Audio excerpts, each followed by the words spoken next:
열정과 패기로 신속 정확하게 뉴스를 전달한다. 안녕하세요. 이베스트증권 유통화장품 오린아입니다. 로 시작해 보았습니다. 오늘 이제 실적 시즌 끝나서 드디어 그동안 밀렸던 댓글을 모아서 오늘 답해드리려고 합니다. 지난번에 그 챕터별로 좀 나눠달라는 요청이 있어가지고 오늘은 그렇게 편집을 할 거고요. 일단은 신세계 대전점 다녀온 영상에서 영상 너무 재밌다, 그리고 말솜씨가 부럽다라는 댓글이 있었고, 그리고 안경 쓴 영상이 있었는데 안경 쓰니까 대학생 같다고 하시면서 손민호님께서 이런 댓글 환영이고요. 그리고 헤일리님이 안경 어디 건지 알 수 있냐고 여쭤보셨는데, 이거 IFC 지하 2층에 있는 알로라는 매장에서 브랜드가 그냥 알로일 거예요. 알로의 PB 상품 같은데 비싼 거 아니고 그 안경이고, 아몬드 한줌님께서 회사 화장실에서 혼자 하는 거 아니냐고 연습 하시는데 저는 화장실에서 하지 않습니다. 그냥 다른 분들한테 보여드려요. 어떤지 보여드리고 같이 웃는 시간을 주로 가지고 있습니다. 두 분께서 갑자기 제 남편이 위너다라고 남편분 부럽습니다 및 결론은 오리나 연구원이 남편의 승리라고 남편 위너썰 나왔었고, 이렇게 좀 간략하게 재밌는 내용으로 시작을 해봤고요. 오늘 질문을 모아 보니까 일단은 첫째로 쓱닷컴 관련한 질문들이 많았고, 화장품 쪽에 대한 질문이 여전히 또 있었습니다. 초코님께서 내년에 이제 쓱닷컴이랑 마켓컬리하고 뭐 티몬 등등 상장을 하면은 유통업 내 훈풍이 한번 불지 않겠느냐라고 남겨주셨는데, 저도 이제 보는 게 여러 업체들이 이제 특히나 굉장히 관심이 많았던 업체들이 상장을 앞두고 있다 보니까 메인 테마가 될 것이다, 이렇게 전망을 하고 있습니다. 그래서 관련해서 이제 캐슬염님께서 아마 성염님이신 것 같아요, 성함이. 그래서 캐슬이라고 적어주신 것 같은데, 쓱닷컴하고 이베이 시너지에 대해서 말씀 주셨고, 그리고 이광현님께서는 이제 이베이를 인수를 하면은 아무래도 신선식품보다 공산품 비중이 좀 더 늘어나니까 해자가 약해진다는 게 아니냐, 이런 의견이 있는데 어떻게 이제 생각하냐고 남겨주셨습니다. 일단 쓱닷컴이 성장성은 좋기는 한데, 그리고 온라인 식료품 시장에서 위치를 잘 점하고 있는 거는 맞는데, 전체 이커머스 시장에서 마켓쉐어가 얼마나 될 것 같으세요? 계산을 해보면은 3% 정도밖에 안 되거든요. 그래서 워낙 규모가 좀 작다 보니까, 그리고 이제 식료품 쪽에 좀 식품이랑 비식품이 5대 5긴 한데, 아무래도 식품 쪽에 좀 강점이 있다 보니까 좀 더 확장을 하려고 해도 뭔가 규모 자체가 작다 보니까 잘 안 되는 그런 부분들이 있었거든요. 근데 이제 이베이 통해서 몸집 자체를 이제 탑3로 늘린 게 의미가 있다라고 보고 있고요. 이베이 코리아에 스마일 클럽이라는 서비스가 있어요. 이게 2017년도에 시범 서비스 시작했다가 정식으로 출범을 한 그런 서비스인데, 이거의 회원 수가 의외로 270만 명이 되고 있습니다. 쿠팡에 이게 뭐냐면은 이제 연회비를 내고서 여러 가지 혜택을 받는 그런 서비스인데, 쿠팡의 로켓 와우 클럽이나 아니면은 컬리의 컬리 패스랑 비슷한 거라고 보시면 되는데, 근데 쿠팡의 로켓 와우 회원 수가 470만 명 정도이고요. 그리고 넷플릭스 가입자 수가, 그러니까 넷플릭스 돈 내고 이용하시는 분이 우리나라에서 작년 말 기준으로 360만 명 정도였었고, 그리고 네이버 플러스 가입자 수가 한 250만 명 정도니까, 이게 이베이 G마켓 옥션으로 270만 명이면 생각보다 꽤 많은 숫자라고 보시면 되거든요. 이게 연간으로 3만 원을 내면은 이제 바로 즉시 37,000원 캐시백 포인트로 주는 게 있고, 그리고 무료 배송 쿠폰도 뭐 하루에 한 번 사용할 수가 있고, 그 외에 이제 스마일 클럽 회원들만 누릴 수 있는 딜들이 또 꾸준히 나오다 보니까 그런 여러 혜택을 받을 수가 있는 멤버십 서비스입니다. 이 회원수가 2018년도에 100만 명이었거든요. 근데 작년에 이제 270만으로 올라오면서 거의 2년 만에 2.7배 정도가 늘은 거라. 일반 고객이 50만 원 정도 연간으로 이베이에서 쓴다면, 그러니까 G마켓 옥션을 쓴다면, 이 스마일클럽 회원들은 320만 원 정도를 쓰거든요. 그만큼 충성도도 좀 높고, 사실 당연히 연회비를 냈으니까 뽕을 뽑으려면 쓰겠죠. 어쨌든 그쪽에 굉장히 락김이 잘 되어 있는 그런 이제 멤버십 서비스인데, 여기다가 아무래도 이제 이마트 강점을 갖고 있는, 그러니까 쓱닷컴이 강점을 가지고 있는 식품 쪽을 좀 붙이게 되면은 구매 금액도 훨씬 늘어나고, 그리고 락인도 더 잘 되고, 왜냐면 장보기는 주기적으로 해야 되는 활동이다 보니까 그런 효과가 있을 것으로 기대를 하고 있고요. 또 이마트 쓱닷컴 입장에서는 앞서 말씀드린 것처럼 그 몸집 자체가 작으니까 뭔가 더 확장을 해보려고 했는데 안 됐던 부분들을 채울 수 있을 것으로 보고 있습니다. 참고로 신세계 포인트 회원 수가 2천만 명 정도거든요. 그래서 저희가 신세계 INC 탐방 갔을 때 여쭤보니까 그 정도 수준이라고 하셨었고, 그래서 꽤 많은 지금 풀을 기반으로 좀 시작을 하는 거다라고 보실 수가 있을 것 같고요. 그리고 이베이를 인수를 하면 해자가 약해진다라는 의견에 대해서는 일단은 통합을 할지 말지는 아직까지는 잘 모르겠는 상황이에요. 근데 통합이 되면은 말씀하신 것처럼 이제 공산품 비중이 올라가게 되는 거고요. 통합을 안 하게 되면은 그냥 각각 운영이 되지만 이제 그 고객 풀 자체는 공유를 하다 보니까 몸집은 커지게 되는 거고, 이거는 이제 4분기 실적 발표를 하면서 회사가 좀 전략에 대한 부분들을 공유를 하겠다고 했기 때문에 2월 초 중순 정도 돼야지 알 수 있을 것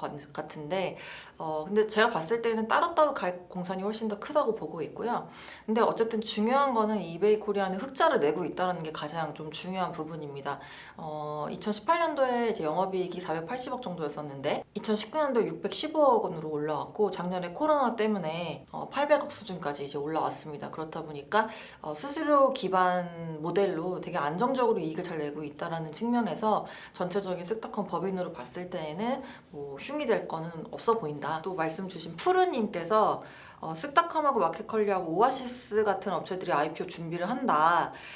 그래서 컬리하고 오아시스 대선 어떻게 생각을 하는지, 그리고 쓱닷컴, SSG 푸드마켓 가보셨는데 마치 백화점 지하에 있는 마트 같이 운영을 하더라. 컬리에 대해서 말씀을 드리려면은, 컬리는 이제 예상 시총은 한 5조에서 7조 원 정도, 2020년도에 코로나 때문에 신규 고객 수가 엄청 많이 는 걸로 알고 있고요. 지금 장지동 물류센터에서 한 8만 건 정도 하루에 처리하고 있고, 그리고 이번 올해 3월달에 김포에 이 오픈을 하면서 물류센터를 지금 거의 2배가량 증가한 걸로, 그래서 한 하루에 한 16만 건 정도 가능한 수준으로 보고 있습니다. 그러니까 처리량이 늘어나면은 물류가 돌아가는 거에 대한 체크를 해야 되거든요. 그래서 옛날에 쿠팡이 2013년도에 이 대표이사 지시로 14년도 넘어갈 때 SKU 수를 당시에 27만 개였는데 이걸 10억 개까지 늘리라고 했던 걸로 알고 있어요. 근데 이제 당연히 현실적으로 안 되고, 그래서 막 늘려서 0.8억 개까지 늘렸는데 그때 물류가 잘 안 돌아갔던 걸로 제가 기억하고 하거든요. 지금 시스템 통해서 이제 2배 물량을 돌릴 수 있을지에 대한 부분을 확인을 해야 된다고 보고 있고요.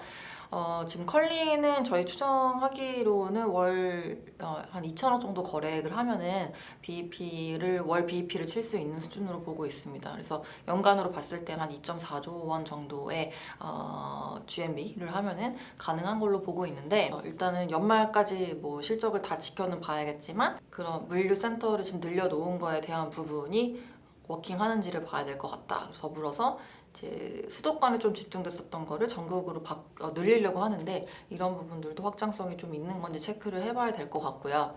그리고 오아시스 마켓은 지금 상장했을 때 예상 시총할 1조 원 정도 보고 있습니다. 작년 매출액은 2,386억 원이었고 영업이익은 97억 원을 기록을 했는데요. 이 푸르님이 주신 말씀 중에서 이 렌탈을 오아시스가 진출을 하려고 한다라는 내용이 있어요. 그래서 이거를 하면은 광고비를 많이 쓸 것 같다고 하셨는데, 근데 이게 어떤 내용이었냐면은, 렌탈은 이제 플랫폼 내에서 렌탈 업체랑 소비자를 연결을 해주고 그냥 그거 거래가 성사가 됐을 때 그거에 대한 수수료만 취하는 거 모델이기 때문에, 지금 오아시스 마켓이 하고자 하는 모델이 그렇다 보니까 크게 비용은 없을 걸로 보고 있습니다. 다만 이제 상반기에 할인 쿠폰을 되게 많이 줬고요. 그래서 그러니까 작년 영업이익이 아까 말씀드린 것처럼 97억 원 말씀드렸는데, 근데 지금 상반기 전체 영업이익이 3억 정도밖에 안 됐고 3억. 그러니까 진짜로 많이 판관비를 썼다라고 보시면 될 것 같고, 3분기는 43억 원으로 올라왔거든요. 지금 유일하게 흑자를 내고 있는 온라인 장보기 업체이고, 그리고 폐기 같은 경우도 오프라인 매장이 있다 보니까 그쪽으로 보내서 처리를 하고 있어서 이런 부분들이 일단 강점으로 좀 부각이 누적이 되고 있습니다. 그리고 SSG 푸드마켓은 원래 신세계 백화점에서 하고 있었거든요. 스타슈퍼하고 그 다음에 SSG 푸드마켓 하고 있었는데 이거를 2016년도에 이마트 쪽으로 다 이제 양도를 했고요. 그래서 지금은 이마트가 하고 있는 사업이고요.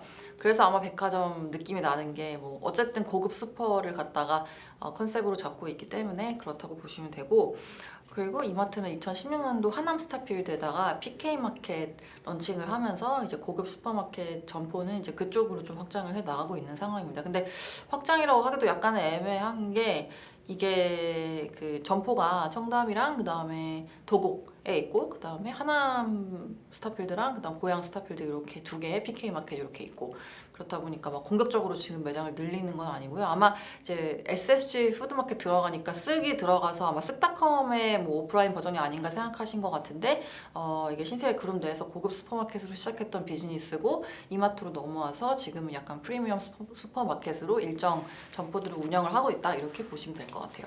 그 다음에 화장품이 많이 빠져 있다 보니까 최근에 제가 방송을 이제 증권방송에 뭐 매경 환경 나가면은 PD분들께서 화장품이 많이 빠져 있어서 이거를 지금 들어가면 좋지 않나라고 물어보시는 개인분들이 많다라고 말씀들을 주시더라고요. 그래서 역시나 저희 채널에도 지금 신박서님께서 신박한 신박서님께서 경쟁이 치열하고 모멘텀이었지만 저가 매수 시기가 궁금하다라는 그런 질문이 있었었고요. 그래서 이제 화장품 내용들 좀 다뤄봤는데 잠수부님께서 코스맥스 미국 쪽 장기 계약 관련해가지고 이게 2연인지 아니면 없던 걸로 봐야 되는 수준인지 궁금하다고 하셨습니다. 아무래도 미국 시장 보면은 코스맥스한테 ODM을 맡기는 업체들은 좀 인디 브랜드거나 아니면 온라인 베이스로 한 고객들이 많다고 보시면 되고요. 근데 이런 고객들을 찾는 데에 아무래도 좀 시간이 오래 걸리는 상황인 것 같아요. 그동안에 이제 ODM 접근했던 방식 자체를 좀 중국에서 사업을 확장했던 모습과 비슷하게 미국에서 했었는데, 근데 미국은 워낙에 인종도 다양하고 컬러도 다양하다 보니까 이게 중국이랑 좀 달랐던 것 같고요. 그래서 그런 부분에서 시행착오를 좀 겪고 있는 것 같고, 그리고 장기 공급 계약 관련해서는 시작이 됐거든요. 근데 없어지거나 지연되거나 한 건 아닙니다. 근데 올해 원래 계획했던 계획치보다 좀 낮게 나오고 있는 건 사실이고, 그래서 회사가 내년에 그룹의 최우선 과제를 미국 법인의 정상화 턴어라운드로 잡고 있다 보니까 회장님까지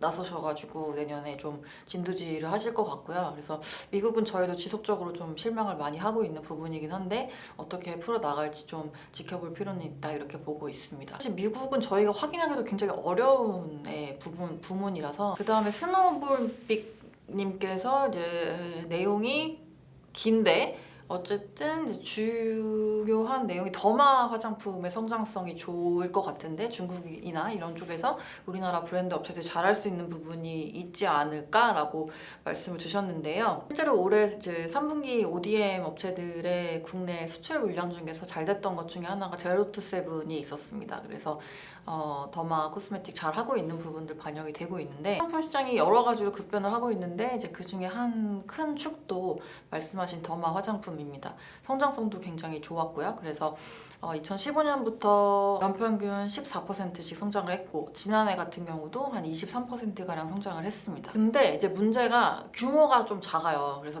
작년 기준으로 중국의 더마 화장품 시장